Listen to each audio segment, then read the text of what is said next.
منگنی کی رسم شروع ہوئی۔ لوگ مسکرا رہے تھے، دعائیں دے رہے تھے اور ہیرا وہ اندر ہی اندر ڈوب رہی تھی۔ فراز نے انگوٹھی اس کی انگلی میں پہنائی۔ اس کی انگلیاں ٹھنڈی تھیں۔ جھکتے ہوئے اس نے آہستہ سے کہا، میں جانتا ہوں تم خوش نہیں ہو۔ ہیرا چونک گئی، دل زور سے دھڑکا۔ وہ سیدھا کھڑا ہو گیا جیسے کچھ کہا ہی نہ ہو، مگر وہ چند الفاظ ہیرا کے ذہن میں گونجتے رہے۔ وہ جانتا تھا۔ رسم ختم ہوئی، مہمان رخصت ہوئے۔ رات کو ہیرا چھت پر آ گئی۔ ہوا تیز تھی، دوپٹہ بار بار اڑ رہا تھا جیسے آزادی کی ضد کر رہا ہو۔ اگر وہ جانتا ہے تو پھر بھی کیوں؟ ہیرا نے خود سے سوال کیا۔ اسی لمحے کسی کے قدموں کی آہٹ آئی۔ وہ پلٹی۔ فراز سامنے کھڑا تھا۔ میں تمہیں پنجرے میں قید کرنے نہیں آیا، وہ دھیرے سے بولا، لیکن یہ پنجرہ پہلے سے بنا ہوا ہے اور ہم دونوں اس کے اندر ہیں۔ ہیرا کی آنکھوں میں پہلی بار غصہ ابھرا۔ فرق یہ ہے، اس نے کہا، آپ کے پاس چابی ہے اور میرے پاس صرف پر۔ فراز نے گہری سانس لی۔ ہر قید ہمیشہ نہیں رہتی ہیرا، کچھ دروازے اندر سے کھلتے ہیں۔ وہ چلا گیا اور ہیرا وہیں کھڑی رہ گئی، سوچتی ہوئی کہ کیا یہ اجنبی اس کے پنجرے کی دیوار ہے یا اس کی پہلی درار۔ ہیرا نے اس رات آسمان نہیں دیکھا۔ وہ جانتی تھی کہ آسمان دیکھنے سے خواب جاگ جاتے ہیں اور خواب اس گھر میں جرم تھے۔ صبح کی اذان کے ساتھ ہی اس کی آنکھ کھل گئی۔ نیند پوری نہیں ہوئی تھی، مگر آنکھوں میں ایک عجیب سی سختی آ چکی تھی، جیسے کوئی اندر ہی اندر فیصلہ کر چکا ہو مگر زبان نے ابھی ساتھ نہ دیا ہو۔ امی کی آواز کچن سے آ رہی تھی۔ روزمرہ کے کام، معمول کی باتیں، سب کچھ ویسا ہی تھا جیسے کچھ بدلا ہی نہ ہو، مگر ہیرا جانتی تھی اب سب کچھ بدل چکا ہے۔ ناشتہ کرتے ہوئے اس کی نظر بار بار اپنی انگلی پر جا رہی تھی، وہ انگوٹھی جو ایک وعدہ نہیں، ایک اعلان تھی، خاموش اعلان کہ اب اس کی زندگی اس کی نہیں رہی۔ کل فراز کے گھر جانا تھا۔ امی نے کہا، ان کے ہاں سے پیغام آیا ہے۔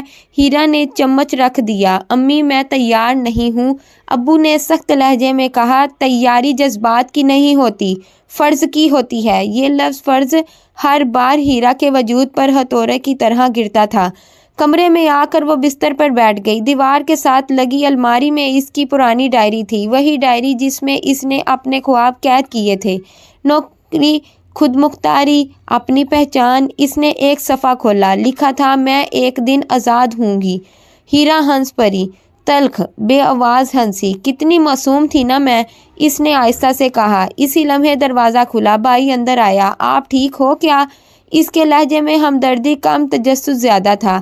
کیا لگتا ہے تمہیں؟ ہیرا نے سوالیہ نظر سے دیکھا۔ وہ خاموش ہو گیا، پھر بولا، یہ سب ہمارے لیے بھی آسان نہیں ہے۔ ہیرا نے چونک کر اس کی طرف دیکھا۔ آسان نہیں ہے کیا مطلب؟ لیکن بھگت تو میں ہی رہی ہوں نا۔ وہی نظریں چرا کر چلا گیا اور ہیرا ایک بار پھر تنہا رہ گئی۔ شام کو وہ لوگ فراز کے گھر پہنچے، بڑا سا بنگلہ، اونچی دیواریں، بھاری دروازہ۔ ہیرا کے دل نے کہا، یہ پنجرہ پہلے والے سے بھرا ہے۔ ڈرائنگ روم میں بیٹھتے ہوئے فراز نے ایک نظر ہیرا کی طرف دیکھی۔ وہ نظر سوال تھی، حکم نہیں۔ چائے آئی، رسمی باتیں ہوئیں، پھر فراز نے کہا، میں ہیرا سے اکیلے میں بات کرنا چاہتا ہوں۔ کمرے میں سناٹا چھا گیا۔ امی اور ابو نے ایک دوسرے کو دیکھا، پھر رضامندی میں سر ہلا دیا۔ وہ دونوں لان میں آ گئے۔ درختوں کے سائے لمبے ہو رہے تھے۔ شام اور رات کے بیچ کا وقت جہاں سچ اکثر باہر آ جاتا ہے۔ میں تمہیں مجبور نہیں کرنا چاہتا، فراز نے کہا، لیکن میں جھوٹ بھی نہیں بولوں گا۔ ہیرا نے اس کی طرف دیکھا، تو پھر سچ بولیں، یہ شادی کیوں؟ فراز چند لمحے خاموش رہا، پھر بولا، کیونکہ میں بھی ایک پنجرے میں پلا ہوں۔ فرق یہ ہے، میں نے اسے قبول کر لیا تھا اور اب؟ ہیرا نے پوچھا، اب تم آ گئی ہو؟ اس کی آواز میں عجیب سا وزن تھا، اور تم نے مجھے یاد دلایا ہے کہ قید قبول کرنا بہادری نہیں ہوتی۔ ہیرا کی آنکھوں میں آنسو آ گئے۔ تو پھر توڑ دینا یہ سب۔ فراز نے نظریں جھکا لی۔ کچھ پنجرے خاندان توڑتے ہیں اور اگر توڑے جائیں۔ یہ سچ تھا، تلخ، بے رحم سچ۔ واپسی پر ہیرا خاموش تھی۔ امی خوش دکھائی دے رہی تھی، ابو مطمئن، اور ہیرا، وہ اندر ہی اندر بکھر رہی تھی۔ رات کو اس نے کھڑکی کھولی۔ ہوا تیز تھی۔ اسی پرندے کو پھر دیکھا، وہی اجنبی پرندہ جو ہر رات آتا تھا۔ تم اڑ سکتے ہو، ہیرا نے آہستہ سے کہا، اور میں پرندہ پھرپھرایا۔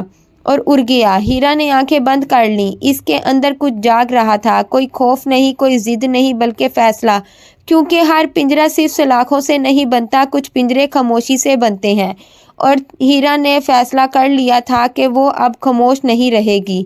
اس رات ہیرا سوئی نہیں، وہ بستر پر لیٹی رہی، مگر آنکھیں چھت پر جمی رہیں، جیسے وہاں کوئی خواب لکھا ہو جسے پڑھنے کی ہمت ابھی جمع کر رہی ہو۔ خاموشی، وہ خاموشی جو برسوں سے اس کا ہتھیار نہیں، اس کی زنجیر تھی۔ فجر کی اذان ہوئی تو وہ اٹھ بیٹھی۔ وضو کرتے وقت اس کے ہاتھ کانپ رہے تھے، مگر دل حیرت انگیز طور پر پرسکون تھا۔ نماز کے بعد اس نے دعا مانگی، کوئی لمبی دعا نہیں، بس اتنا کہا، یا اللہ مجھے خود سے ڈرنے سے بچا لے۔ اسی لمحے اسے لگا جیسے اس کے اندر کوئی گرہ کھل گئی ہو۔ ناشتے کی میز پر آج وہ خاموش نہیں تھی۔ امی حسب معمول چائے ڈال رہی تھی، ابو اخبار میں مصروف تھے۔ ابو، ہیرا کی آواز صاف تھی، مضبوط۔ ابو نے چونک کر اخبار نیچے رکھا۔ ہاں، میں یہ شادی نہیں کر سکتی۔ وقت رک گیا، امی کے ہاتھ سے کپ گرنے ہی والا تھا۔ یہ کیا کہہ رہی ہو؟ ہیرا نے گہری سانس لی۔ میں زندہ رہنا چاہتی ہوں امی، صرف سانس لینا نہیں، جینا۔ ابو کا لہجہ سخت ہو گیا۔ یہ بچپنا چھوڑو، عزت، خاندان، لوگ میری جگہ زندہ نہیں رہیں گے۔ ہیرا نے پہلی بار بات کاٹ دی۔ اور عزت اگر میری خوشی کی قیمت پر ہے تو وہ عزت نہیں، سودا ہے۔ امی کی آنکھوں میں آنسو آ گئے۔ ہم نے تمہارے لیے سب کیا اور میں شکر گزار ہوں۔ ہیرا کی آواز کانپی، مگر رکی نہیں۔ اسی لیے سچ بول رہی ہوں، جھوٹ بول کر آپ سب کو خوش نہیں رکھ سکتی۔ ابو کھڑے ہو گئے۔ یہ فیصلہ واپس لو، ورنہ اس گھر میں، ہیرا نے نظریں اٹھا کر دیکھا، ورنہ میں اجنبی بن جاؤں گی۔ میں پہلے ہی اجنبی ہوں ابو، بس آج بول رہی ہوں۔ دروازہ زور سے بند ہوا۔ ابو باہر چلے گئے۔ امی کرسی پر بیٹھ گئیں، جیسے اچانک بری ہو گئی ہوں۔ ہیرا نے دل پر پتھر رکھ کر کمرے کا رخ کیا۔ دروازہ بند کیا تو آنسو بہنے لگے، مگر یہ وہ آنسو نہیں تھے جو کمزوری کے ہوتے ہیں، یہ وہ آنسو تھے جو آزادی سے پہلے آتے ہیں۔ دوپہر کو فون بجا۔ فراز۔ ہیرا نے چند لمحے اسکرین دیکھی، پھر کال اٹھا لی۔ آپ نے سچ بول دیا ہے نا؟ فراز نے بغیر سلام کے پوچھا۔ ہیرا چونکی۔ آپ کو کیسے معلوم؟ مجھے اندازہ تھا، وہ دھیرے سے بولا۔ تمہاری خاموشی کل بدل گئی تھی۔ ہیرا نے گہری سانس لی۔ میں یہ شادی نہیں کر سکتی فراز۔ فون کے اس پار چند لمحے خاموشی رہی، پھر وہ بولا، مجھے افسوس ہے کہ تمہیں یہ سب اکیلے سہنا پڑ رہا ہے۔ آپ ناراض نہیں ہیں کیا؟ ہیرا کے منہ سے بے اختیار نکل گیا۔ نہیں۔ اس کی آواز سنجیدہ تھی۔ شاید پہلی بار کسی نے وہ ہمت کی ہے جو میں خود نہ کر سکا۔ ہیرا کی آنکھوں میں آنسو آ گئے۔ تو پھر میں سچ کا ساتھ دوں گا، فراز نے کہا، چاہے اس کی قیمت مجھے بھی ادا کرنی پڑے۔ فون بند ہوا تو ہیرا دیر تک وہیں بیٹھی رہی۔ اسے معلوم تھا یہ راستہ آسان نہیں ہوگا، لوگ باتیں کریں گے، رشتے بدل جائیں گے، دیواریں کھڑی ہو جائیں گی، مگر آج وہ پنجرے کی دیوار سے ٹکرائی تھی۔ شام کو وہ چھت پر گئی، وہی آسمان، وہی ہوا۔ پرندہ آیا، اسی کھڑکی پر بیٹھا۔ ہیرا مسکرائی، پہلی بار دل سے۔ میں ابھی اڑی نہیں ہوں، اس نے آہستہ سے کہا، مگر میں نے پنجرہ توڑنا سیکھ لیا ہے۔ پرندہ پھرپھرایا، اور اس بار ہیرا نے آنکھیں بند نہیں کی، کیونکہ کچھ آزادی پہلے دل میں اترتی ہے، پھر زندگی میں۔ ہیرا کو اندازہ تھا کہ سچ بولنے کی قیمت ہوتی ہے، مگر یہ قیمت اتنی بھاری ہوگی اس نے کبھی سوچا بھی نہ تھا۔ گھر میں اگلے دن مکمل خاموشی تھی، ایسی خاموشی جس میں آوازیں دفن ہو جاتی ہیں۔ امی بات نہیں کر رہی تھی، ابو نے اس کے وجود کو نظر انداز کرنا شروع کر دیا تھا، جیسے وہ گھر میں تھی ہی نہیں۔ دوپہر کو خالہ آئیں، پھر پھوپھی، پھر کوئی خیر خواہ آنٹی۔ ڈرائنگ روم میں فیصلے ہو رہے تھے، ہیرا کے بغیر، ہیرا کی زندگی کے بارے میں۔ لڑکی ضدی ہو گئی ہے، آج انکار کرے گی، کل گھر سے نکل جائے گی، ایسی لڑکیاں بعد میں روتی ہیں۔ ہیرا کمرے میں بیٹھی سب سن رہی تھی، ہر جملہ تیر کی طرح لگ رہا تھا، مگر اس نے دروازہ نہیں کھولا، کیونکہ وہ جان چکی تھی اگر آج دروازہ کھلا تو پھر عمر بند رہے گا۔ شام کو ابو اس کے کمرے میں آئے۔ ان کی آنکھوں میں غصہ نہیں تھا، تھکن تھی، اور وہ تھکن ہیرا کو زیادہ ڈرا رہی تھی۔ تم نے ہمیں لوگوں میں جھکا دیا ہے، ابو نے آہستہ کہا۔ فراز کے گھر والے جواب مانگ رہے ہیں۔ ہیرا نے نظریں جھکا لیں۔ میں معافی مانگ سکتی ہوں ابو، مگر خود کو نہیں دے سکتی۔ ابو نے تلخی سے مسکرا دیا۔ تم سمجھتی ہو دنیا تمہارے اصولوں پر چلے گی؟ نہیں، ہیرا کی آواز بھیگ گئی۔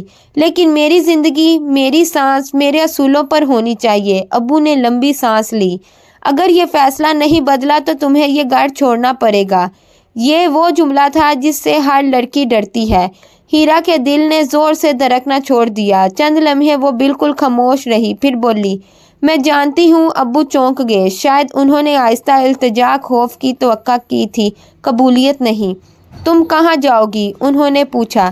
جہاں میں خود کی رہ سکوں، ہیرا نے جواب دیا۔ اسی رات ہیرا نے اپنا بیگ باندھا۔ زیادہ سامان نہیں تھا، کچھ کپڑے، ڈائری اور وہ ہمت جو اس نے برسوں میں جمع کی تھی۔